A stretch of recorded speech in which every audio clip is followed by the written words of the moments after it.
నమస్తే, నేను మీ ఎంవి నాయుడు. ఈరోజు గజపతి నగరం చీపురుపల్లి ఎస్కోట బులెటిన్ పాయింట్ చూస్తే రేషన్ బియ్యం పక్కదారి యథేచ్ఛగా రైస్ మిల్లులకు రేషన్ బియ్యం డీలర్ నుంచే తరలిపోతున్న అనుమానాలు. బ్లాక్ మార్కెట్లో కిలో రేషన్ బియ్యం 20 రూపాయలు. నియోజకవర్గంలో ఇటీవల 45 టన్నుల రేషన్ బియ్యం పట్టివేత చూస్తూనే ఉన్నాం. ఇది అధికారుల అప్రమత్తం లోపమా లేకపోతే కొమ్మక్కవుతున్నారా అనే విషయం అయితే ప్రజలైతే అర్థం చేసుకోవాలి. ఎందుకనంటే నేరుగా 2 రూపాయలకి కిలో బియ్యం లబ్ధిదారుడికి వెళ్ళాలి. కానీ అక్కడ నుండి చౌక దుకాణాల నుండి ఇక్కడ పూర్తి స్థాయిలో రైస్ మిల్లులకైతే మాత్రం వెళ్ళిపోతూ ఉన్నాయి. అక్కడ నచ్చిన రేటుకి అక్కడ అమ్ముకుంటూ ఉన్నారు. అయితే డీలర్లో అయితే మాత్రం లోపం ఉంది. దీనికి అధికారులు కూడా కొమ్మక్కవుతూ ఉన్నారా అని ఇక్కడైతే మాత్రం చూస్తూనే ఉన్నాం. దొరికితే దొంగ లేకపోతే దొరల చలామణి అయిపోతున్నారు. అయితే దీని అధికారులు కూడా కొమ్ము కాస్తూ ఉన్నారా లేకపోతే నిర్ణయమైనా జరుగుతూ ఉన్నాయా? ఇది మాత్రం వెలుగులోనికి ఖచ్చితంగా పూర్తి డీటెయిల్స్తో మేము ముందుకు వస్తాం. అలాగే అందని వంట నూనె అంటూ పేద మహిళల అంగన్వాడీ కేంద్రం సెప్టెంబర్ వరకు సంబంధించి అంగన్వాడీ కేంద్రాలకు సరఫరా కాని వంట నూనె గడ్డియాడ ప్రాజెక్టు పరిధిలో 166 కేంద్రాలు. అయితే పిల్లలు, గర్భిణీలు, బాలింతలకు పౌష్టిక ఆహారాన్ని అందించేందుకు ఏర్పాటు చేసిన అంగన్వాడీ కేంద్రాల నిర్వహణపై ఎన్డీఏ ప్రభుత్వం చిత్తశుద్ధి కనబరచడం లేదని వాదనలు వినిపిస్తూ ఉన్నాయి. కేంద్రాల ద్వారా లబ్ధిదారులకు అందించాల్సిన సౌకర్యాలను అందించడం లేదు. కూటమి ప్రభుత్వం అధికారంలోకి వచ్చిన తర్వాత ప్రతి నెల ఏదో ఒక వస్తువు సరఫరాలో జాప్యం చేస్తుండటంతో లబ్ధిదారులు ఎదురు చూడవలసిన పరిస్థితి ఏర్పడుతుంది. ఇక్కడ చూస్తూనే ఉన్న అంగన్వాడీ కేంద్రంలో ప్రతి నెల ఏదో ఒక అంగన్వాడీల్లో అక్కడ లబ్ధిదారులకైతే వెళ్ళవలసింది లోపమే కనబడుతూ ఉంది. ఇక్కడ వంట నూనె అయితే మాత్రము అందంది. అలాగే ఇది ఒకటే కాదు, ప్రతిదీ కూడా ప్రతి నెలలో ఏదో ఒక లోపం అనేది కనబడుతూ ఉంది. ఎన్డీఏ కూటమి ప్రభుత్వం వచ్చిన తర్వాత దీన్నైతే మాత్రము పూర్తిగా ప్రజలైతే మాత్రం ఇబ్బంది పడుతూ ఉన్నారు. అంగన్వాడీ కేంద్రాలకు సరఫరా చేసే నూనె ప్యాకెట్లు అయితే చూస్తూ ఉన్నాం. దీనివల్ల బాలింతలు అయితే మాత్రము చాలా ఇబ్బంది పడుతున్నట్టుగా మనం చూస్తూనే ఉన్నాం. అలాగే మరొక కథనం మనం చూస్తే చీపురుపల్లి, గరివిడి మేజర్ పంచాయతీలకు దాదాపుగా కలిసిపోయాయి. జంట పట్టణాలుగా అభివృద్ధి చెందుతూ ఉన్నాయి. అయితే అత్యంత కీలకం లేదు మోక్షం అన్నట్టు ఈ కథనంలో చూస్తున్నాం. చీపురుపల్లి ప్రధాన రహదారి అయితే సుమారు 60,000 మంది జనాభా ఉంది.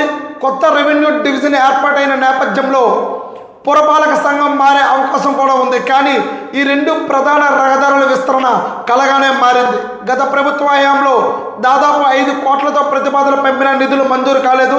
కూటమి ప్రభుత్వం ఈ దిశగా చర్యలు తీసుకోవాలి. ఎందుకంటే ఇది చాలా ప్రధానమైన రహదారి. దీంట్లో కొత్తగా జిల్లాలతో చీపురుపల్లి కేంద్రంగా revenue division, police sub division కార్యాలయాలు ఏర్పాటయ్యాయి. విశాఖపట్నం నుంచి విజయనగరం మీదుగా రాజాము, పాలకొండకు ప్రధాన రహదారులే చీపురుపల్లి, గరివిడి ద్వారా వాహనాలు రాకపోకలతో రద్దీగా ఉంటుంది.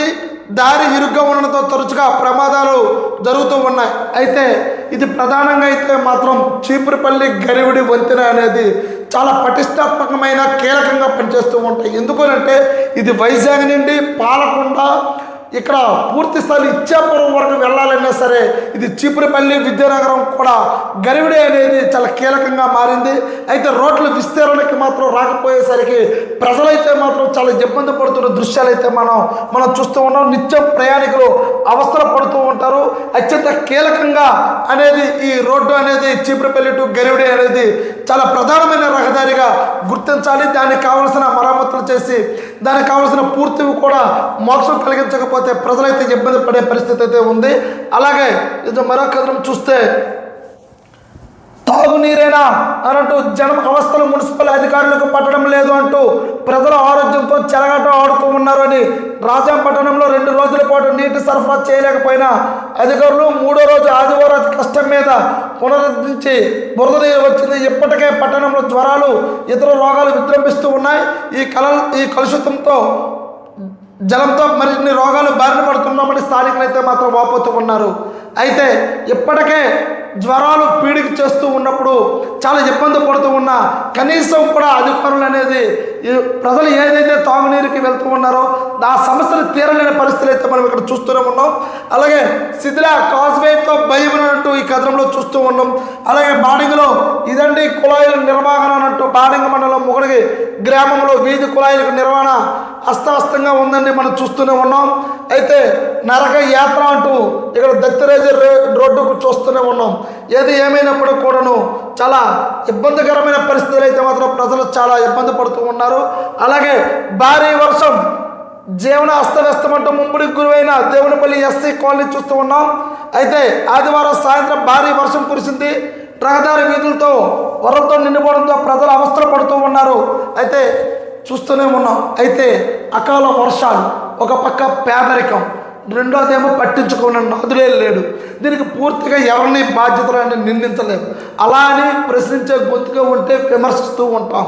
ఏది ఏమైనప్పటికీ కూడా అధికారులు అయితే మాత్రం ఖచ్చితంగా దీనికి స్థానిక నాయకులు పట్టించుకోకపోయినా సరే కనీసం ఈ బాలుడు, ఇక్కడ వృద్ధులు వీళ్ళు ఏ విధంగా కష్టాలు పడుతున్నారో ఖచ్చితంగా అధికారులు అయితే మాత్రం దీని గురించి చాలా బాధ్యత తీసుకోవాల్సిన బాధ్యత కూడా అధికారులు చూస్తూనే ఉండండి. ఎంఈ న్యూస్, నేను మీ ఎంఈ నాయుడు.